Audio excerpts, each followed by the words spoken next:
podem me interromper, tá bom? Então, continuando nosso assunto, né, ainda sobre escalonamento, para a gente fechar esse assunto, tá certo? A gente falou muito sobre escalonamento, e nas aulas de escalonamento, acho que vocês perceberam que eu estava sempre falando sobre escalonamento de processos, né? Mas, na verdade, a gente conversou também sobre threads, né? Então, como é que fica essa relação, né, entre escalonamento de processos e escalonamento de threads?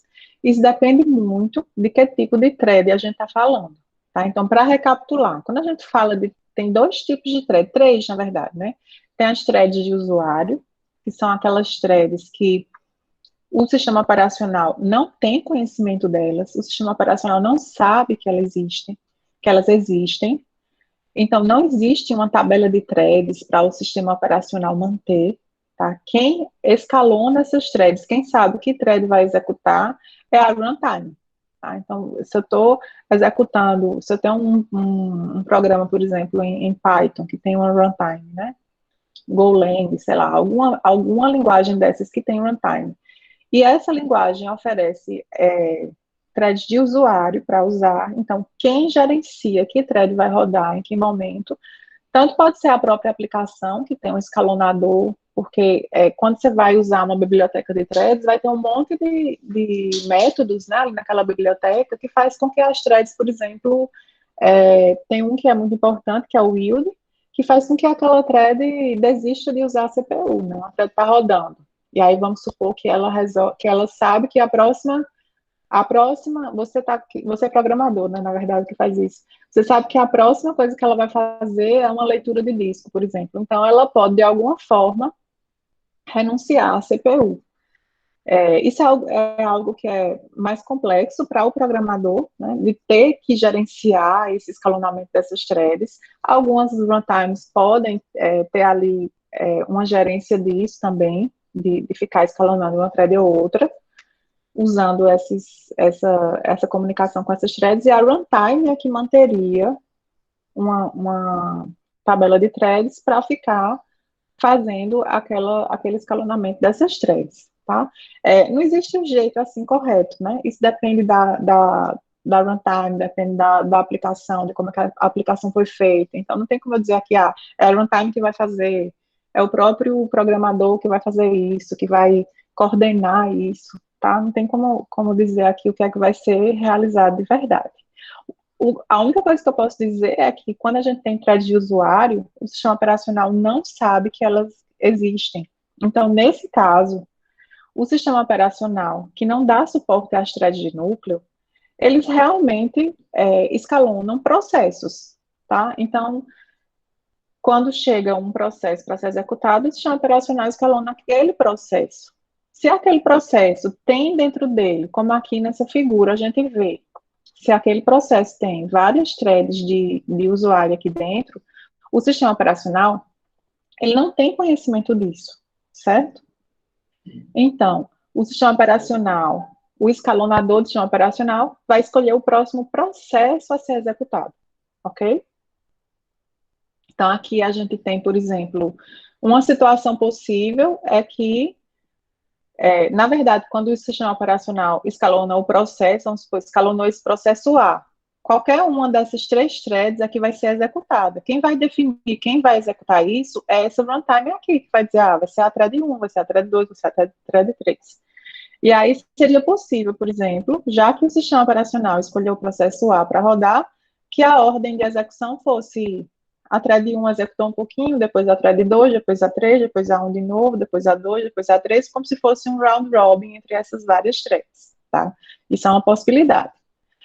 Já essa outra possibilidade aqui não seria possível, né? Eu tenho um processo A e tenho um processo B, tá? Para um sistema operacional que só tem thread de usuário, né? Não dá suporte a thread de núcleo, seria impossível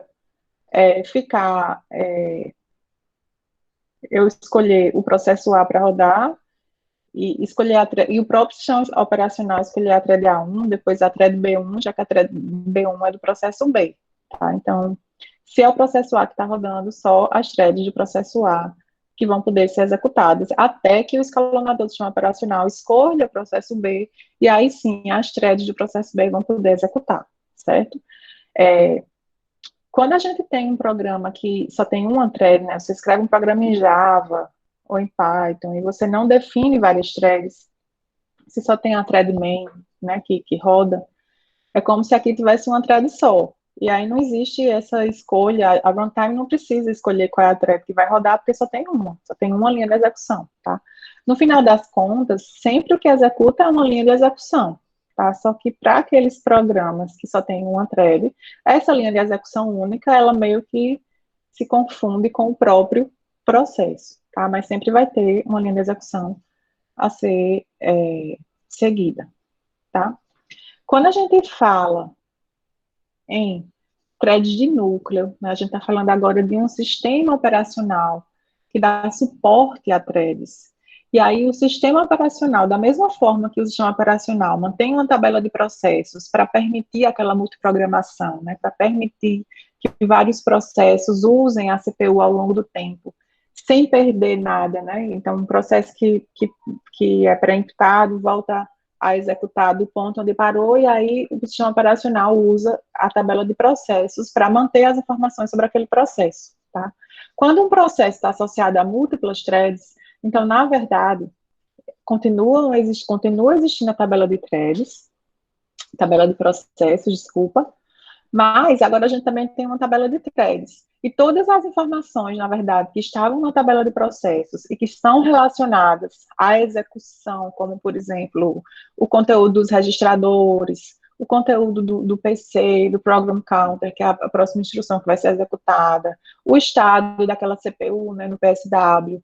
Então, tudo isso fica armazenado por thread e não mais por processo. Então, por mais que na tabela de processo agora o sistema operacional tem uma linha para cada processo, mas agora cada processo desse vai estar associada a uma ou mais linhas, né, na tabela de threads, que são as threads daquele processo. E aí, para cada thread, essas informações de estado, né, da CPU, de quando aquela thread perdeu a CPU, vão ficar guardadas agora numa tabela de threads, tá? Então, quando a gente fala de escalonamento em sistemas operacionais que dão suporte a threads de núcleo, o que o escalonador escalona, na verdade, tudo bem, ele vai decidir qual o processo que vai ganhar a CPU, mas aí dentro daquele processo, o escalonador vai decidir qual é a thread daquele processo que vai ganhar a CPU, tá?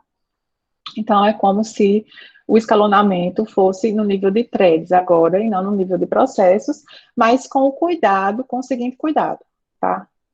O sistema operacional, quando ele decide, o escalonador, quando ele decide que um processo vai executar, né, dependendo do algoritmo de escalonamento, né, vamos pensar naquele round robin, que é o mais simples de todos, né? No round robin, eu vou escolher um processo e vou dar àquele processo a chance de usar a CPU por uma fatia de tempo, né? Vamos supor 100 milissegundos de fatia de tempo. Aí o que é que acontece? Quando aquele processo está usando aqueles 100 milissegundos, na verdade, são as threads daquele processo que vão ser escalonadas para usar aqueles 100 milissegundos, tá, de tempo. Então, quando a gente está falando de threads de núcleo, e uma dessas threads bloqueia, por exemplo, para fazer uma operação de entrada e saída, e o quantum, né, a fatia de tempo daquele processo ainda não terminou, o escalonador pode escolher outra thread daquele mesmo processo para executar. Então, isso é que é a vantagem, né, quando a gente está falando de um processador só, essa é uma das vantagens de se usar, de se desenvolver, né, as aplicações com múltiplas threads, tá?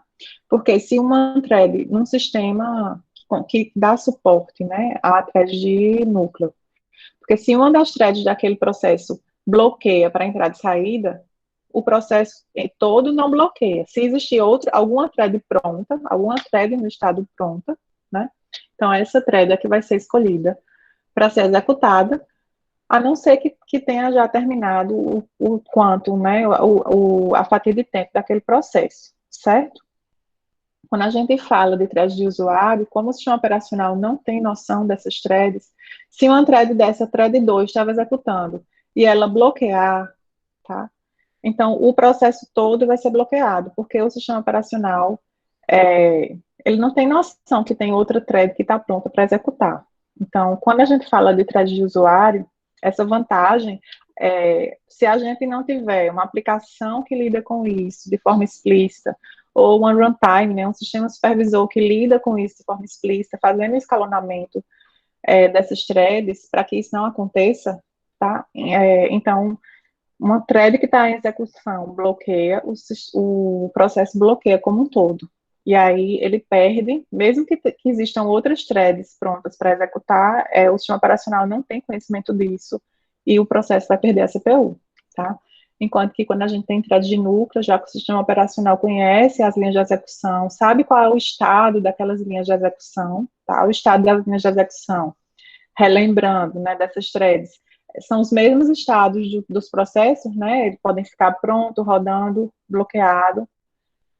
E aí o sistema operacional vai escolher uma thread que está no estado pronto daquele processo para executar.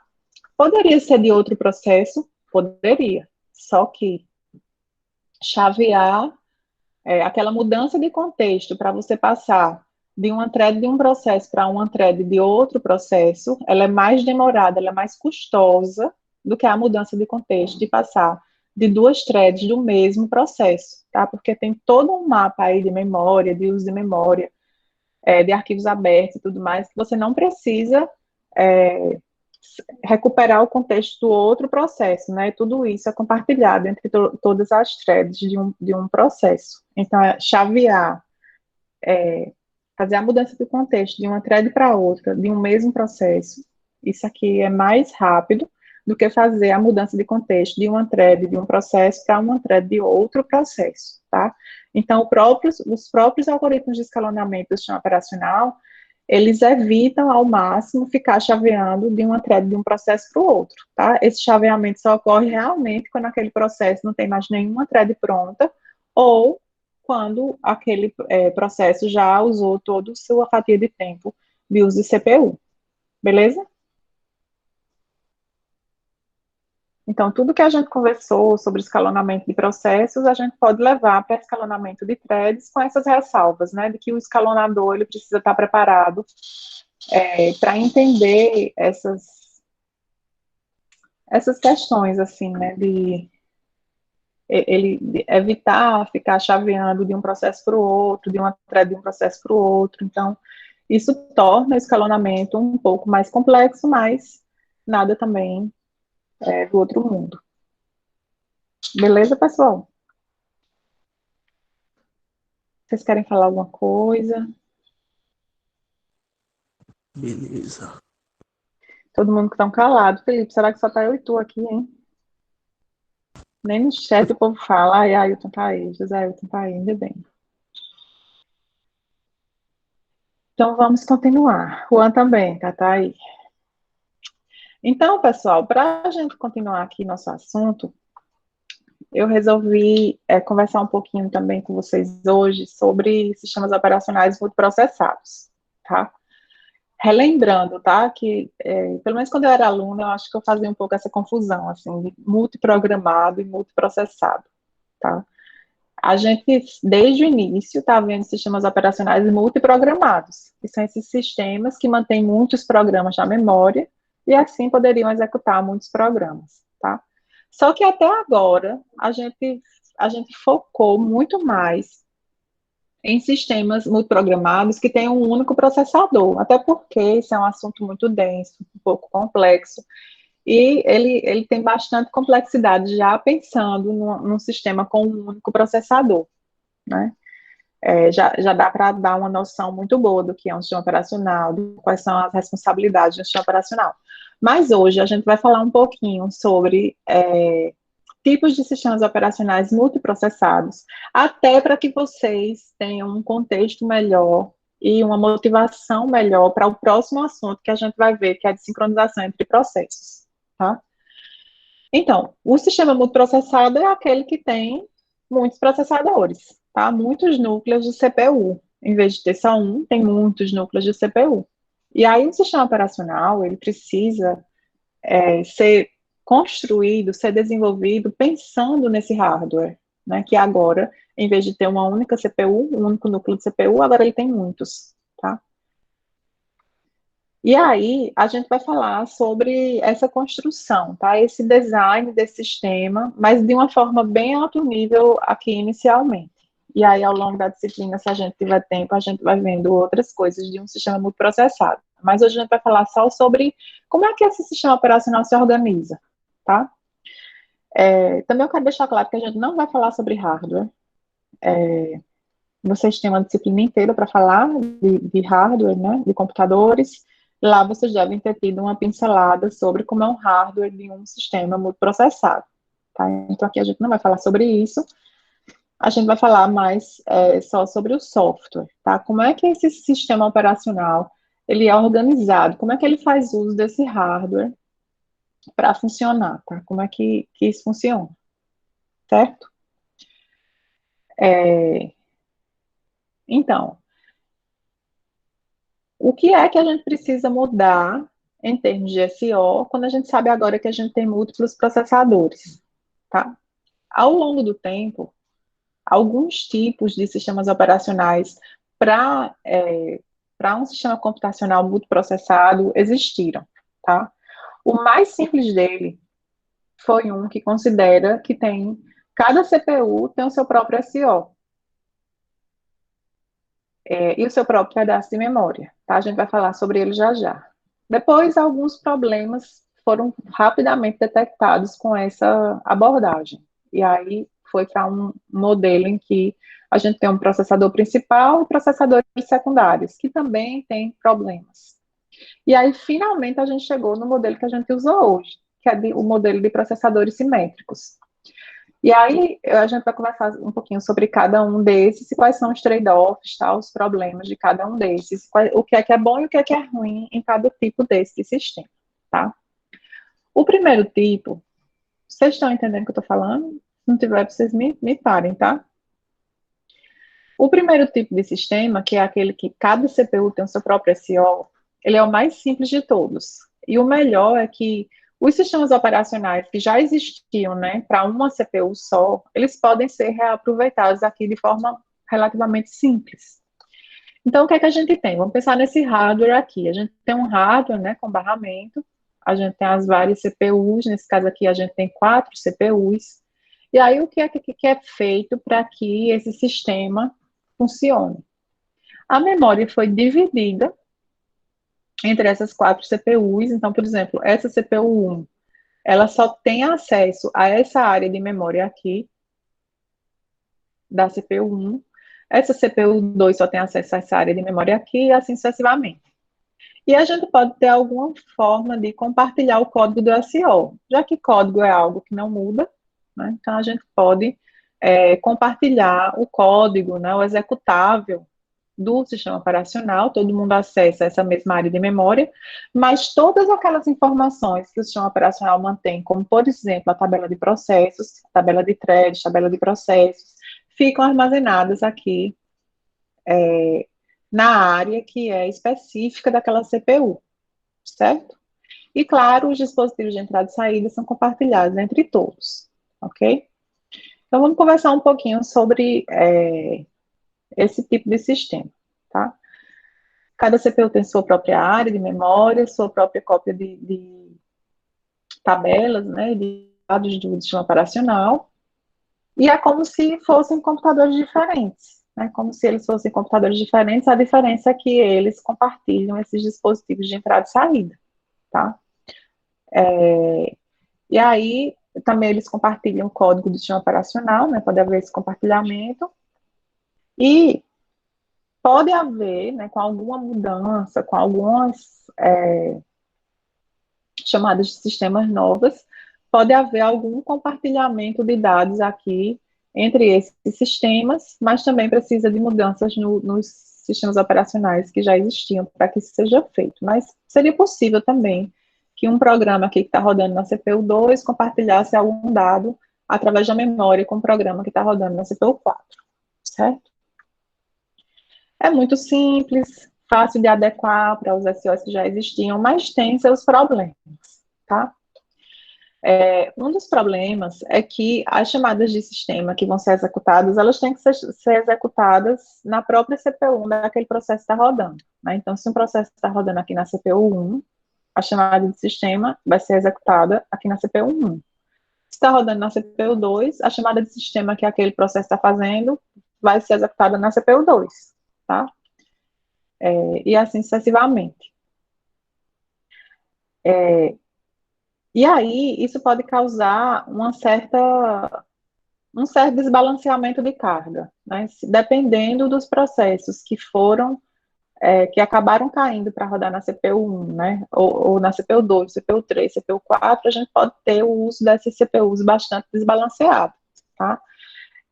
Mesmo que o escalonador desse o mesmo número de processos para cada CPU dessa, ninguém garante que esses processos vão requerer o mesmo trabalho, né? Alguns processos requerem mais tempo de CPU, outros requerem mais tempo de disco, como a gente já viu, né, quando a gente conversou sobre aquele mix lá de processo que é o ideal. Então, é possível que uma CPU esteja bem sobrecarregada, enquanto outra CPU já esteja mais ociosa, né, porque é mais complicado fazer o balanceamento de carga aqui nesses processos, tá? É possível que cada usuário pudesse escolher nesse sistema que CPU quer rodar, né? Como eu já falei, não tem esse balanceamento de carga entre as CPUs, não é algo trivial de ser feito, porque era preciso que a gente conhecesse o que é que vai ser executado em cada um.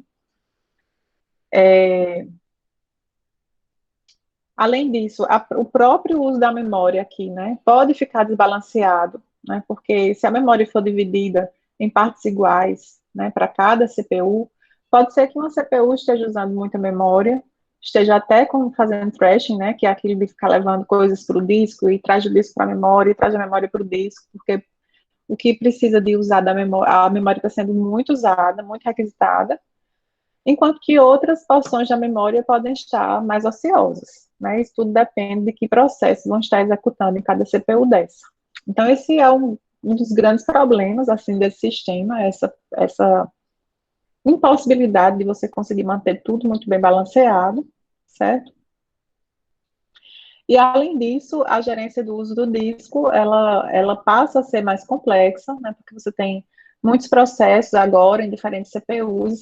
Isso aqui é verdade para todos os tipos de SO que a gente vai falar.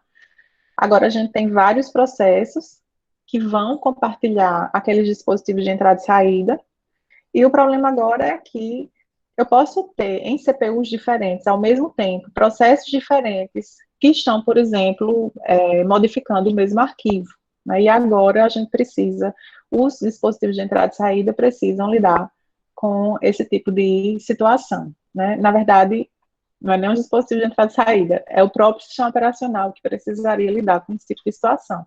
E ter dois processos diferentes executando ao mesmo tempo, porque agora a gente tem mais de uma CPU, né? Então tem um processo em uma CPU, outro processo em outra CPU. E vamos supor que os dois estão escrevendo no mesmo arquivo, tá? Então isso pode dar um belo de um problema, tá? Ou um processo pode ter escrito em um arquivo, e aí essa escrita ainda está na memória, ainda não passou para o disco, e o outro processo agora leu o que está antigo lá no disco, trouxe para a área de memória dele e vai escrever, e aí vocês percebem que isso pode dar uma inconsistência, né? Um processo A começou a rodar, aí pediu para ler o bloco X do disco, porque ele vai escrever ali, leu o bloco X, ele modificou o bloco X, mas por questão de desempenho, o sistema operacional não escreve na mesma hora de volta no disco, tá? Essa escrita no disco, ela volta para o disco um pouco depois, isso fica lá numa cache, na memória, e depois o sistema operacional vai e reflete isso lá para o disco. Vamos supor que nesse meio tempo, outro processo em outra CPU lê esse mesmo bloco, né, que aquele processo anterior já tinha modificado, mas ainda não tinha escrito no disco a modificação.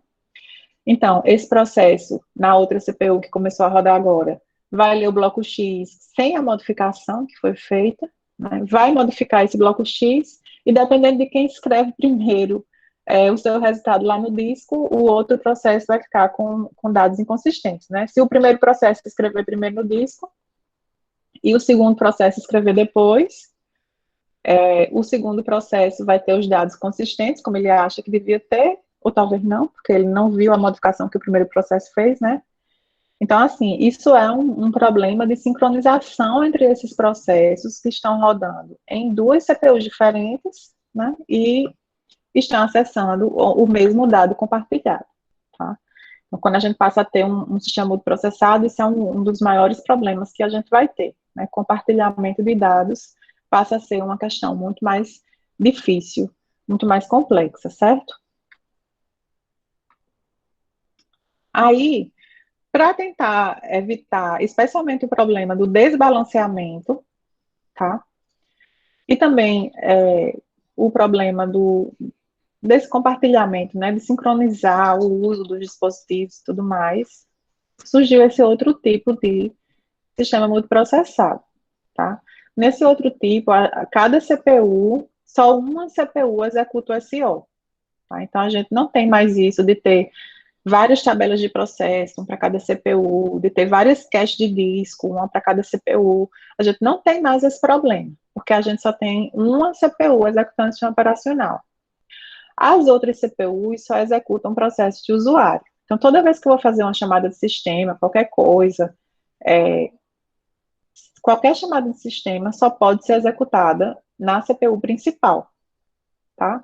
Então, se eu tenho um processo de usuário rodando na CPU 2, aí quer fazer um read, esse read não vai ser executado na CPU 2, ele tem que ser executado na CPU 1, e é aqui na CPU, e é a CPU 1 que mantém todas aquelas informações do sistema operacional, estruturas de dados, como tabelas de processos, cache de disco, tabelas de blocos lidos do disco, então, um monte de informações que o sistema operacional precisa manter, tá? Então, é aqui que fica tabela de threads, é aqui que fica na CPU 1. E aí, cada vez que um processo de usuário precisa executar alguma chamada de sistema, é a CPU 1 que vai executar. E aí, daqui você já deve estar percebendo algum problema que pode ocorrer ou não. Toda chamada de sistema tem que vir para a CPU 1. Vocês já conseguem ver algum problema que pode ocorrer? Se eu tiver um sistema multiprocessado com 16 núcleos, por exemplo, eu tenho 15 núcleos para rodar o processo de usuário, mas toda chamada de sistema, de todos os processos do usuário, tem que ser executada na CPU principal. Tá? Isso vai causar um gargalo muito grande nessa CPU principal, especialmente se a gente está falando de sistemas muito grandes. Tá? Falando de sistema com 2 CPUs, ok, vai funcionar direito. 3, 4, até 4, vai funcionar talvez relativamente bem. Mas à medida que o número de CPUs aumenta muito, né, e o número de processos de usuário que pode ser executado nessas outras CPUs que são secundárias aumenta muito, a CPU principal, ela se torna um gargalo. Tá? E aí, a execução dos processos pode ficar lenta, porque toda chamada de sistema vai ficar enfileirada lá nessa CPU principal para poder ser executada, certo? Então, não é um tipo de sistema que funciona para muitos sistemas, certo? E aí, finalmente, a gente chega no que funciona de verdade nos processadores, nos computadores atuais, que são os microprocessadores simétricos, tá? A gente agora tem, cada CPU pode executar tanto o processo de usuário quanto o sistema operacional. Não tem mais aquela distinção, tá? E a gente só executa um sistema operacional. Todo mundo está executando o mesmo sistema operacional. Então, em todas as CPUs, quando o sistema operacional roda, tem que enxergar a mesma tabela de processo, mesmas tabelas de threads, mesma cache de memória, mesma cache de disco. Todas essas informações que o sistema operacional guarda, fica compartilhada entre todas essas CPUs quando elas vão executar. Né? Então, quando um escalonador, por exemplo, um processo que estava rodando na CPU 1 termina de executar. E aí a gente sabe que o escalonador precisa ser chamado para escolher outro processo, né, outra thread, depende se a gente tem thread de núcleo, para ser executada aqui nessa CPU1. Então, esse escalonador vai olhar lá nas informações dos processos prontos, né? Vai existir uma fila de processos prontos, e esse escalonador tem que olhar essa fila e decidir, dentre esses processos que estão prontos, qual é o processo que ele vai colocar para rodar, escolher para rodar nessa CPU1. Essa fila de processos prontos, quando essa CPU2 estiver ociosa e o escalonador for chamado, ele vai enxergar essa mesma fila de processos prontos. Tá? Essa fila de processos prontos, aqui nesse exemplo de escalonamento, ela é uma fila que vai ser compartilhada entre todos os escalonadores. Toda vez que o escalonador rodar aqui na CPU1, ele vai ver essa fila de processos prontos. Quando rodar na CPU2, a mesma fila. Na CPU3, a mesma fila. Na CPU4, a mesma fila. Então, como o escalonador pode rodar simultaneamente, né, em muitas CPUs, é preciso haver um certo cuidado para que essa informação compartilhada não fique inconsistente, tá? Então, vamos pensar, vocês conseguem pensar num exemplo de como essa informação compartilhada pode ficar inconsistente? Nesse escalonamento é até fácil de ver. Vamos supor que o escalonador vai rodar ao mesmo tempo na CPU1 e na CPU2. Porque, por coincidência, na CPU2, sei lá, chegou a interrupção de relógio e vai chamar o escalonador, na CPU1, o processo que estava rodando lá terminou e tem que chamar o escalonador para escolher um próximo. Aí, esses escalonadores que vão rodar aqui, eles são o mesmo código, né? Então, eles vão acessar a mesma área de memória para ver quais são os processos que estão prontos e que eles podem escolher. Quando o escalonador escolhe um processo, né, ele vai pegar lá um processo A, e agora ele tem que dizer que ele escolhe esse processo, mas tem outras ações que ele precisa fazer. Ele precisa, ou dependendo da estrutura de dados que estiver sendo usada, ou ele precisa remover esse processo dessa fila, ou ele precisa atualizar algum apontador, né, para dizer qual é o próximo processo da fila, vamos supor que é round robin, né?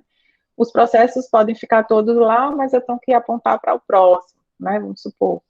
E o que está rodando, ele passa a ser o último processo dessa fila, vamos supor. Então, vamos supor aqui a CPU1, ele escolheu o processo A. Aí, antes mesmo dele atualizar esse apontador para o próximo processo, a CPU2 escolhe o mesmo processo A para executar na CPU2. Isso é uma inconsistência que pode acontecer se a gente não tomar cuidado, né, com essa área de memória, com esses dados que são compartilhados, certo? Então, para esses sistemas de microprocessadores simétricos, a gente vai ter um sistema operacional que precisa ser construído com muito cuidado, já que esses dados vão ser compartilhados entre processos que vão rodar em várias CPUs, tá? E esses processos podem acessar os mesmos dados, tá? A gente vai precisar agora impedir que esse tipo de inconsistência aconteça, certo? E aí é isso que dá uma motivação para a aula que a gente vai começar a ver já já, certo? Pelo menos o iniciozinho dela, tá? Quando a gente usa esses microprocessadores simétricos dessa forma, né? Toda CPU pode executar o SO e pode executar programa de usuário e todas as estruturas de dados, tabelas, informações do sistema operacional são compartilhados. A gente resolve o problema do balanceamento de carga, porque qualquer processo pode executar em qualquer CPU e aquele processo que está executando numa CPU faz uma chamada de sistema, é ali mesmo naquela CPU que aquela chamada de sistema vai ser realizada, tá? A gente não tem mais aquele gargalo da CPU principal que a gente tinha antes, mas agora a gente vai ter um sistema operacional que passa a ser, eu chamei aqui de região crítica, porque isso é um termo que a gente vai começar a falar muito sobre ele a partir de agora, tá?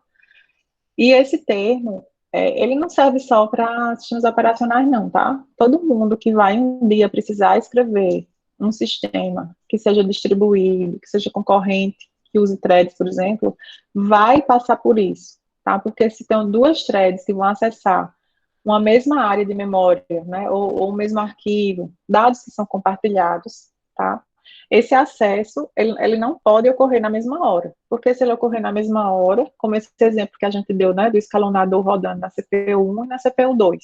Então, se o processo que está rodando aqui, que é o escalonador na CPU2, se o processo que está rodando aqui, vão acessar esse dado aqui, um dado aqui, que é o mesmo, tá? Dependendo da ordem que eles acessam, isso pode dar algum problema, né? Como nesse exemplo que a gente falou, os dois escalonadores escolheram o mesmo processo para rodar nas duas CPUs. A gente sabe que isso não vai dar certo, né?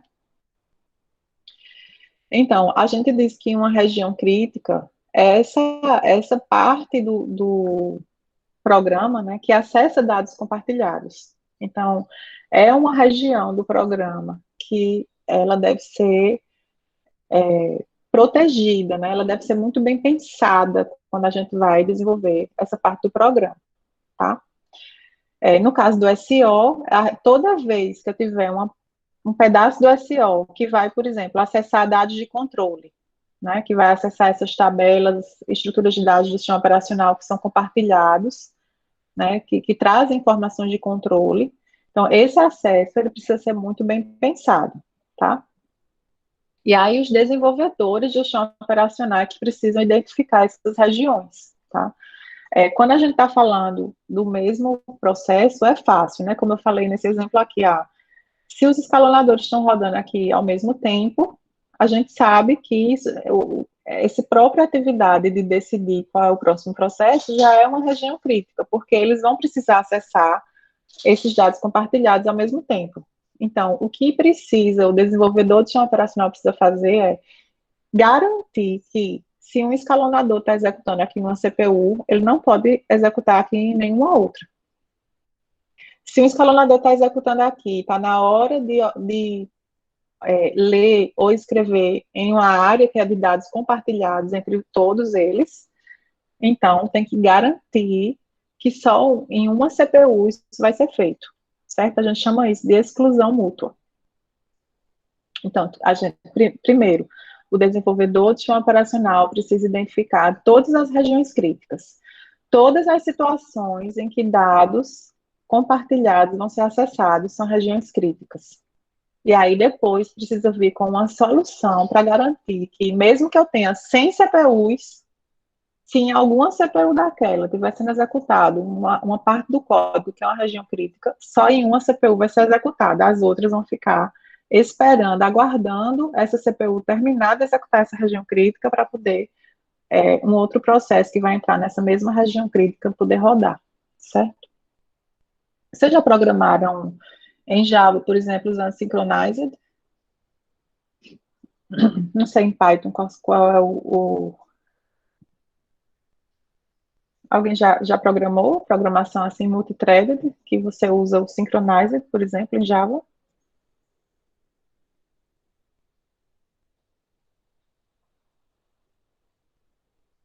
Ixi, todo mundo calado.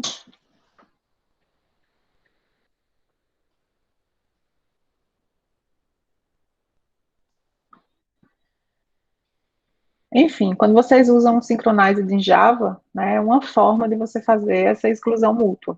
Porque quando um método está marcado com Synchronized, nenhuma thread que vai chamar esse mesmo método pode executar, né? Então, só você garante que mesmo que você tenha muitas CPUs lá, só um método daquele vai estar executando por vez, tá? Aí isso a gente chama de exclusão mútua, certo? Então, quanto mais regiões críticas a gente tiver, maior o paralelismo e mais complexo fica sendo o código, tá? Então, esses sistemas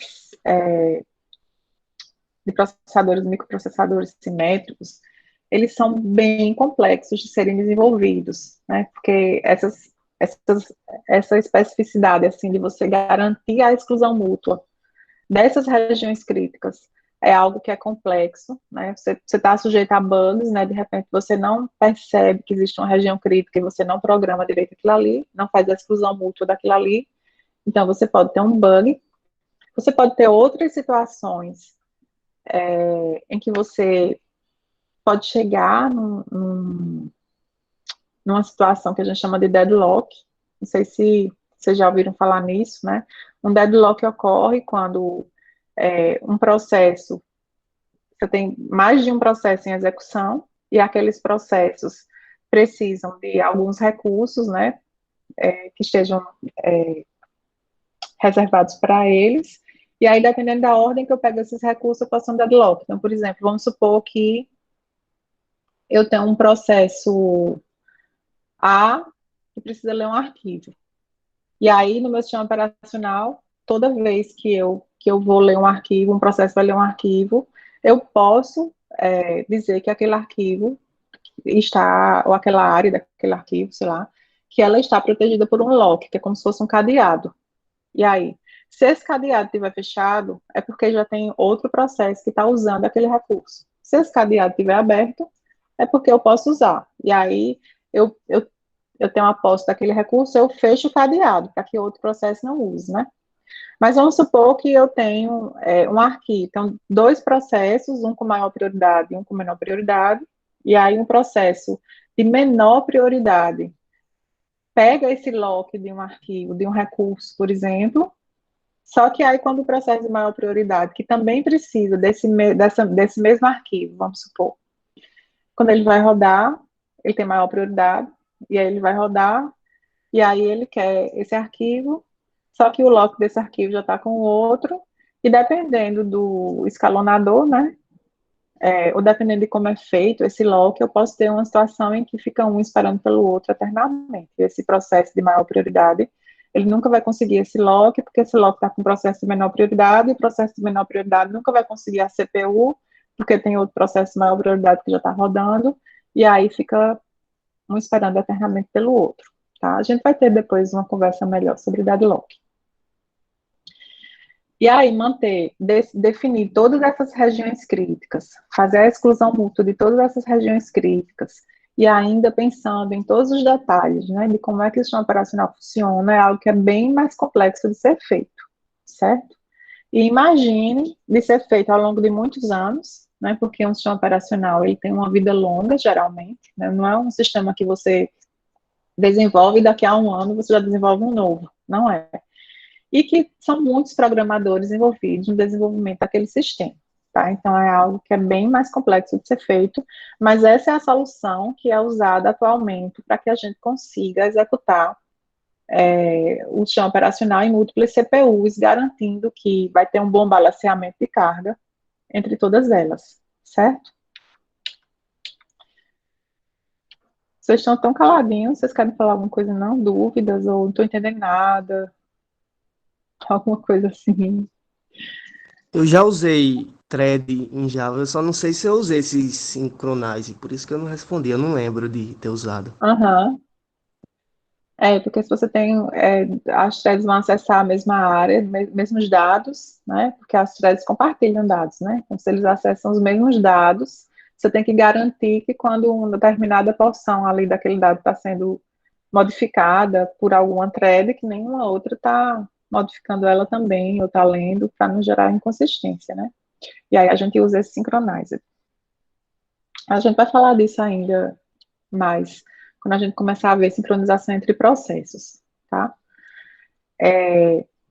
Com isso que a gente viu aqui na aula de hoje, a gente termina a parte de escalonamento de processos, certo? E a gente entra nessa parte de comunicação entre processos, de sincronização entre processos, que, na minha opinião, ela é muito importante quando a gente pensa, assim, nesse contexto de sistemas operacionais que são multiprocessados, né, como vocês viram, porque a gente vai ter o sistema operacional executando simultaneamente em várias CPUs e acessando dados que são compartilhados, né? Então, a gente precisa sincronizar esses processos do sistema operacional para que não ocorram erros, tá?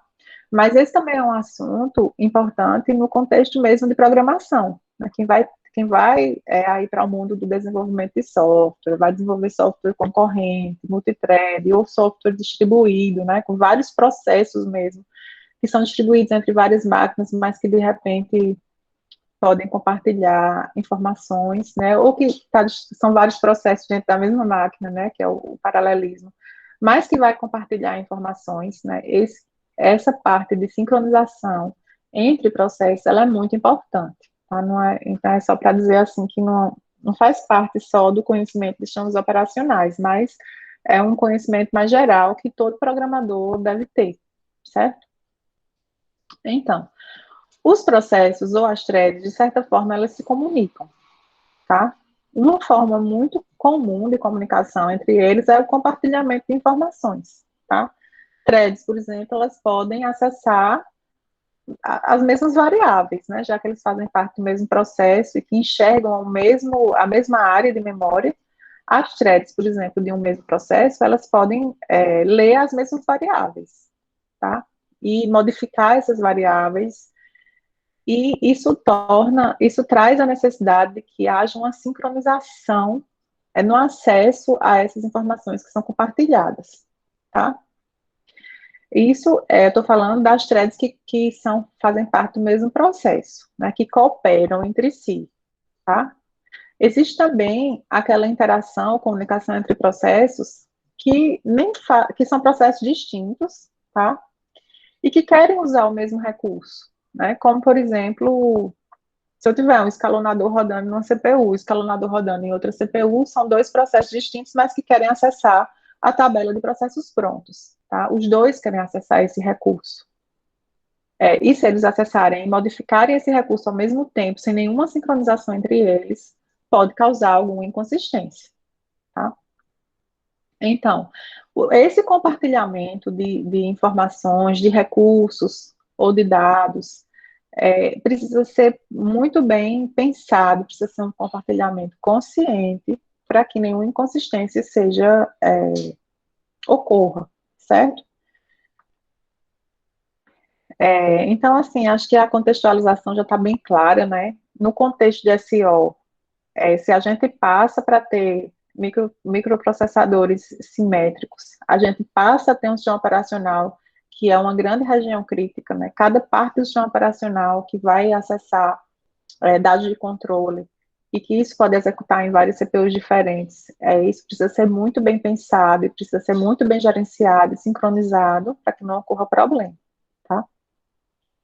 Mas a gente também pode pensar em qualquer aplicação de vocês que vocês desenvolvam e que tenha múltiplas threads ou múltiplos processos que vão acessar dados compartilhados, tá? Esse acesso precisa ser muito bem pensado, porque se um processo modifica um dado e outro processo modifica ao mesmo tempo, né, dependendo da ordem em que esse dado é guardado, né, da ordem que essas execuções são feitas, o resultado pode ser muito diferente, tá? E aí os processos precisam se comunicar, né, apropriadamente, para garantir que eles vão executar na sequência correta, que eles vão ser sincronizados de forma que um não atrapalhe o outro, tá? Porque mesmo processos que não cooperam, né, processos independentes, mas que acessam aquele mesmo dado, tá? Mesmo esses processos, eles não querem atrapalhar a vida um do outro, né? Porque um erro que você gera escrevendo um dado que está inconsistente, isso vai ser um problema para todos os processos, mesmo que eles não façam parte, eles não sejam processos que cooperam, tá? Que eles sejam apenas competidores por usar aquela área de memória, né? Então, a gente vai começar a ver um pouquinho aqui sobre como é que a gente faz para que um processo não atrapalhe o outro, né, quando eles estão acessando dados que são compartilhados entre eles, certo? A gente chama isso de sincronização entre processos, tá? E aí a gente vai ver nessa aula de hoje alguns termos que são muito importantes nesse contexto. O primeiro termo que a gente vai ver é condição de corrida, tá? Esse termo de condição de corrida ocorre quando, como eu já falei, né, quando eu tenho mais de um processo ou mais de uma thread, tá, que compartilham a área de memória, tá? Pode ser uma área de memória, memória principal, que é uma variável, né, para threads, pode ser um arquivo que está sendo compartilhado, certo? O fato é que eles compartilham, eles podem acessar essa área de memória e modificar ou ler essa área de memória, certo? Seja da memória principal, seja do disco, como um arquivo, tá? Então, esses processos, dependendo da ordem em que esses processos vão ser executados e da ordem em que, do que é que vai ser feito naquela área de memória compartilhada, tá? A execução desses processos pode causar inconsistências nesses dados. Então, por exemplo, ou na própria execução como um todo, tá? Se eu tenho dois processos que vão ler o mesmo arquivo, mas os dois só vão ler, isso não tem problema nenhum, né? Não vou gerar inconsistência nenhuma. Mas se eu tenho dois processos e os dois vão escrever, por exemplo. Então, dependendo da ordem em que as coisas aconteçam, pode haver alguma inconsistência e no final eu tenho um arquivo corrompido, porque parte da modificação que um processo fez foi salva, mas aí ele continua modificando e o outro processo pegou uma versão antiga daquele dado e começou a modificar também, e aí salvou por cima do que tinha lá no outro, né? Porque agora a gente tem dois processos independentes modificando a mesma estrutura, né, de dado, então isso pode gerar uma inconsistência, tá certo? Quando eu falar aqui que eles estão compartilhando uma estrutura de dado, aí vocês pensem, pode ser uma variável na memória, pode ser um arquivo, tá certo? Mas eu vou falar muito isso, que eles compartilham uma estrutura de dado que eles podem modificar, certo? Aí vamos ver um exemplo que é o exemplo mais clássico disso, tá?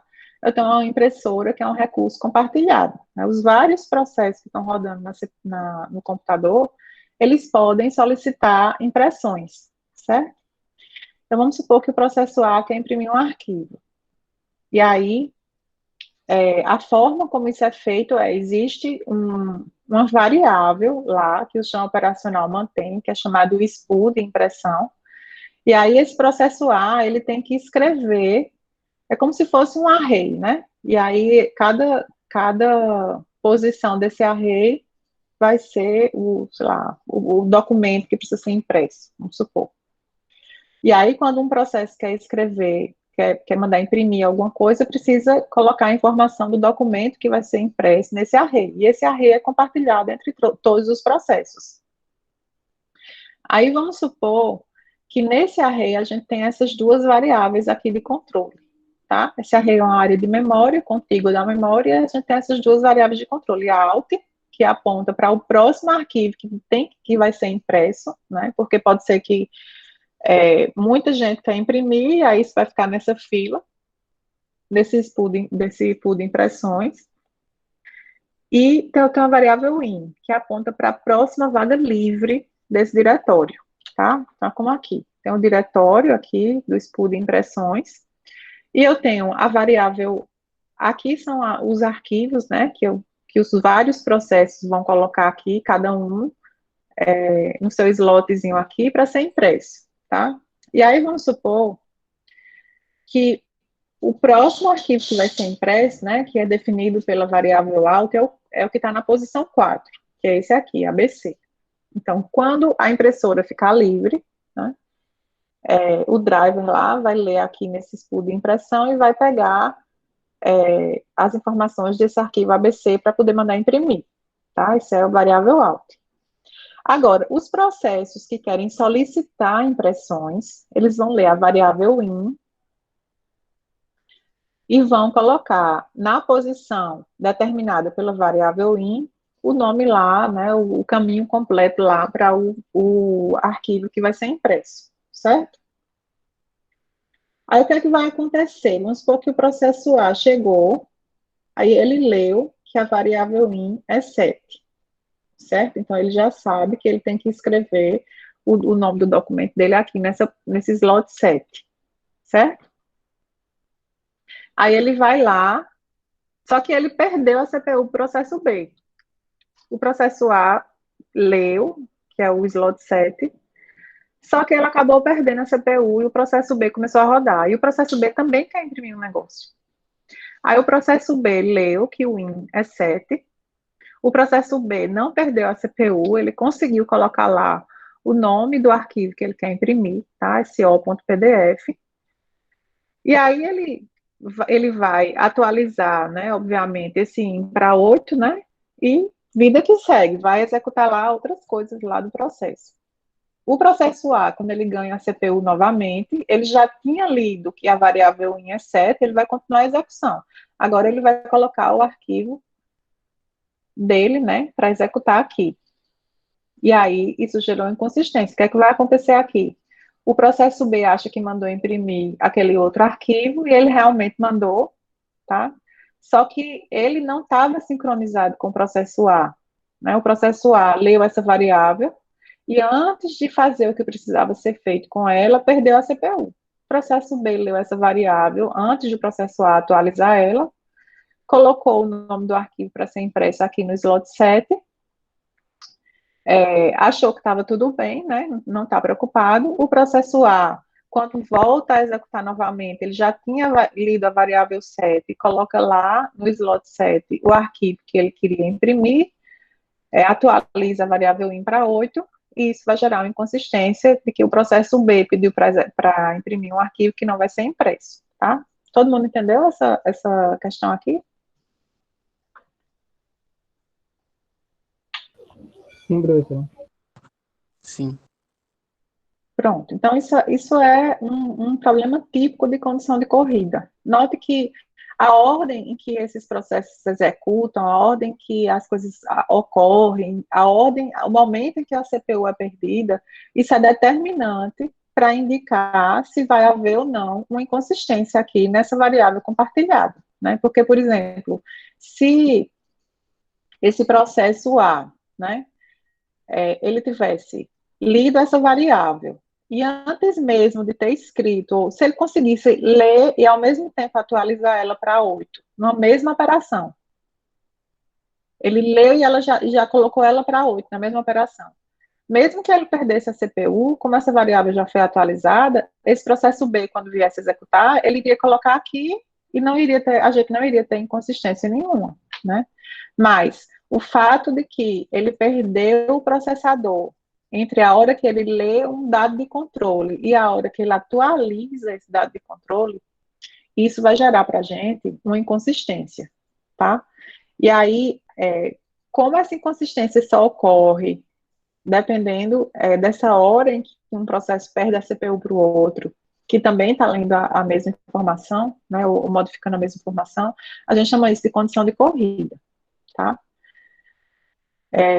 Quando a gente fala de escalonamento, né, quando eu dei aquele exemplo lá, quando a gente estava falando dos múltiplos processadores, que a gente pode ter num sistema, tá? E aí eu vou chamar, em uma CPU o escalonador vai rodar, em outra CPU o escalonador também vai rodar, e esses escalonadores vão precisar acessar a lista, né, ou fila de processos prontos que podem ser escolhidos, tá?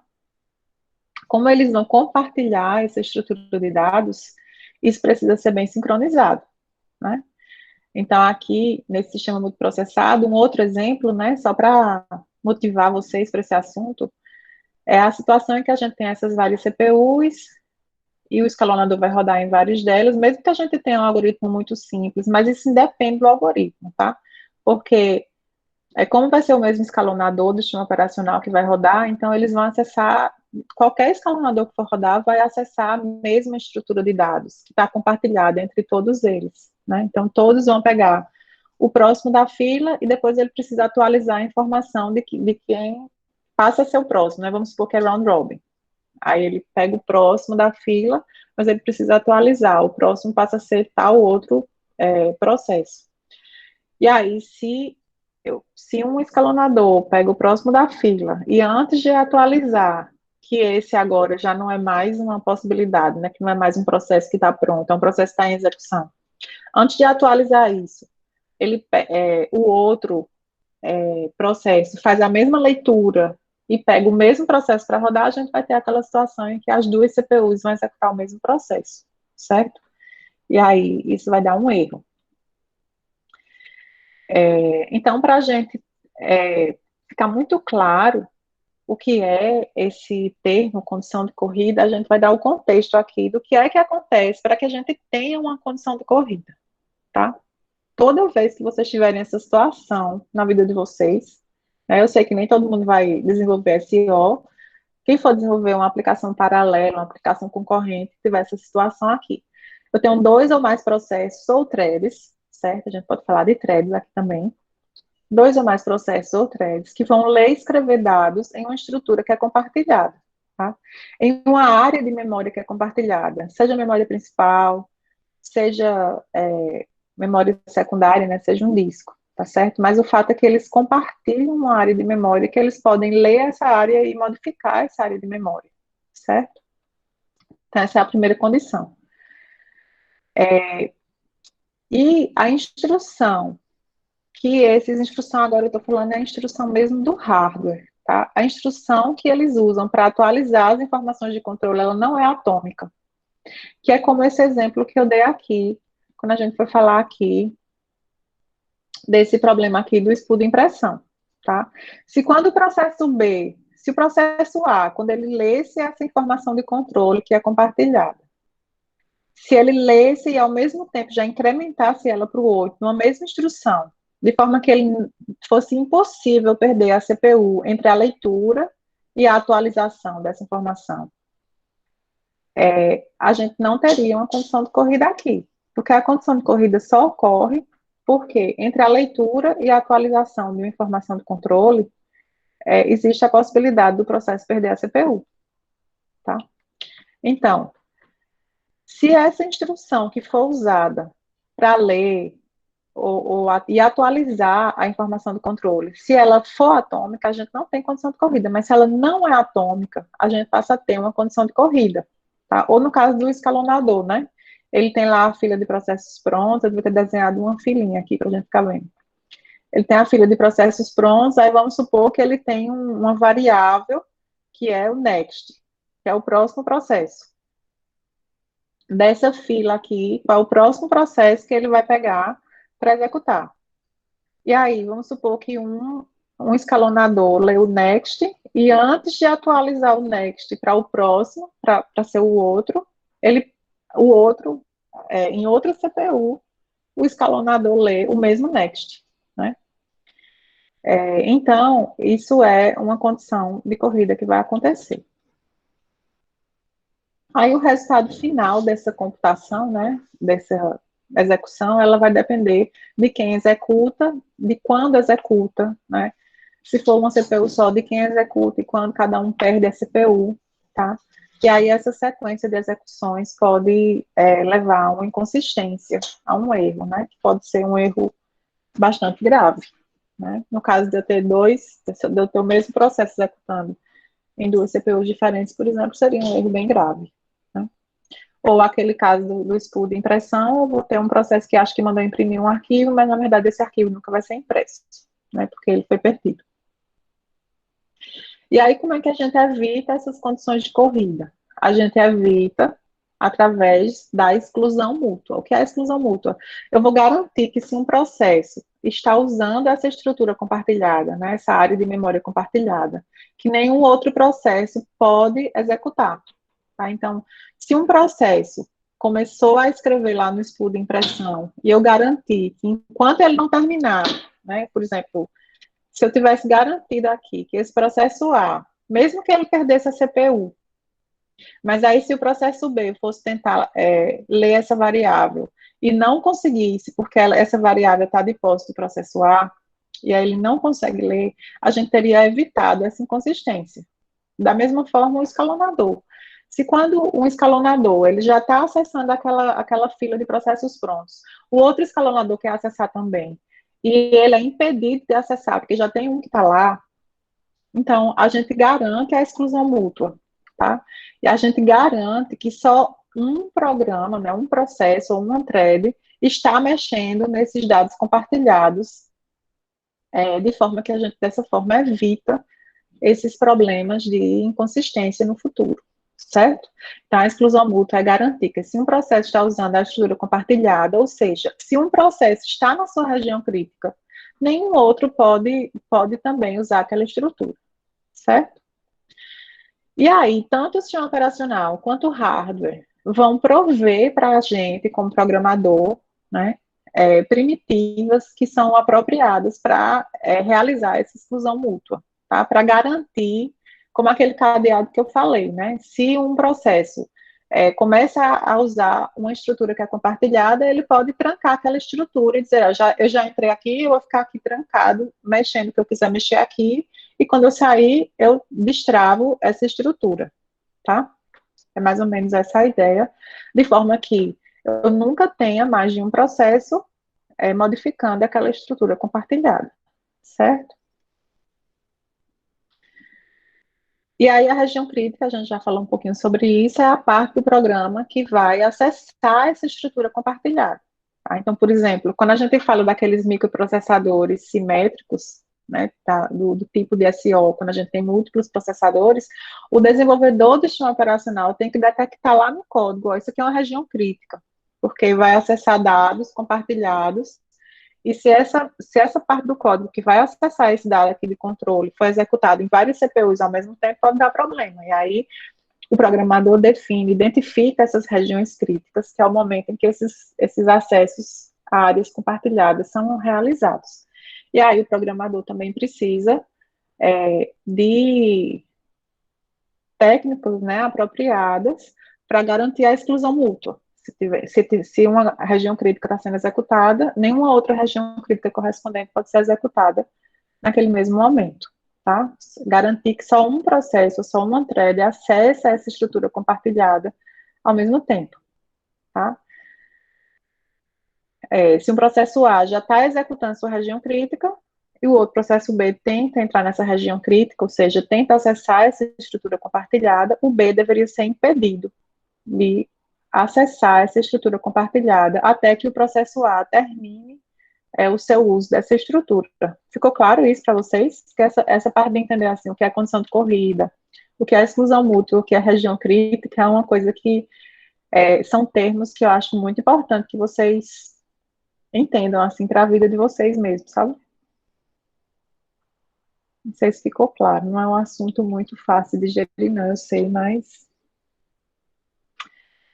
né, a região crítica é a região do programa que a gente acessa essa estrutura compartilhada, né? A condição de corrida se eu não tiver meios apropriados para lidar com esse acesso a essa estrutura compartilhada, eu posso chegar em condições de corrida, né, que são erros de inconsistência mesmo, que podem ocorrer devido à falta de sincronização entre os processos que compartilham aquela estrutura, né, e aí para resolver, a gente usa a exclusão mútua, que se já tem um processo ou uma thread que está acessando aquela área compartilhada, eu tenho que garantir que nenhum outro processo ou thread vai acessar aquela mesma área compartilhada, certo? Isso é exclusão mútua.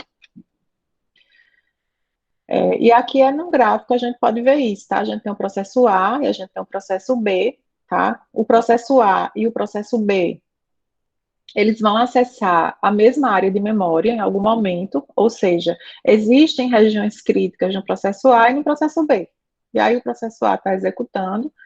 Nesse momento aqui, T1, ele entrou na região crítica dele, tá? Se o processo B, que também está executando, vamos supor que a gente tem múltiplos processadores, o processo B também está executando, e nesse tempo T2, ele tenta entrar na região crítica dele, associada a essa região crítica do processo A, né? Quando ele tenta entrar aqui, o correto é que esse processo fique bloqueado, até que esse processo A termine de executar a sua região crítica, o processo A vai realizar todas as modificações que forem necessárias na estrutura de dados lá que está compartilhada. Quando o processo A sai da região crítica, o processo B é acordado, né, ele é desbloqueado, e aí, enfim, ele pode entrar na região crítica dele, tá? Então, assim, a gente garante com a exclusão mútua apenas um processo pode estar na região crítica correspondente por vez, tá? Então, esse processo aqui começou a acessar uma certa variável, esse processo B, que quer acessar a mesma variável, tem que esperar esse processo A sair de sua região crítica para poder entrar. Então, o processo B ficou bloqueado de T2 até T3. Em T3, quando o processo A saiu de sua região crítica e voltou a executar a parte do seu código que não lida com estruturas de dados compartilhadas, ele, então, liberou essa região crítica para que o processo B entrasse nela, tá? E aí, se outro processo tentasse entrar na região crítica correspondente, né, a essa estrutura compartilhada, aqui entre T3 e T4 tentasse entrar, ele também seria bloqueado, né, de forma que a exclusão mútua garante que nenhuma inconsistência vai acontecer, porque só um processo por vez vai estar na sua região crítica, tá?